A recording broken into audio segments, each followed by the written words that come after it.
పూర్వాసంధ్యా ప్రవర్తితే, నిద్ర లేవాల్సిన సమయం కూడా తూర్పు దిశలో తూర్పు రేఖలు తెల్లవారుతుంటేనే నిద్ర లేవాలి మనం. 6 గంటల తర్వాత కూడా మంచం మీద ఆడది కానీ మగాడు కానీ పడుకున్నారు అంటే ఆ ఇంట్లో శని అంతకుముందే ప్రవేశించింది, వీళ్ళకంటే ముందే. ఇక మళ్ళీ వెళ్ళదు అది. పిల్లలు ఎవరన్నా పడుకుంటే వేరే విషయం అండి. 8 ఏళ్ల లోపు పిల్లలు, 80 ఏళ్ళు దాటిన వాళ్ళు పడుకోవచ్చండి. వాళ్ళకి మనం సమయాలు చెప్పొద్దండి.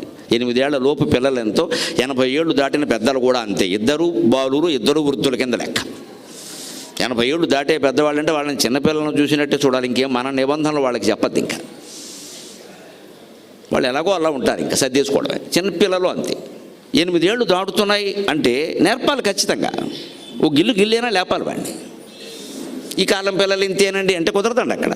పోనీ వాళ్ళ ఉద్యోగాల కారణంగా ఇంటి నుంచి పని చేస్తున్నారు, ఏదో వాళ్ళకి పని 11, 12, 1 గంట కూడా అయిపోతుంది ఒక్కోసారి. అప్పుడైనా పడుకోమనాలి. అప్పుడు కూడా లెక్క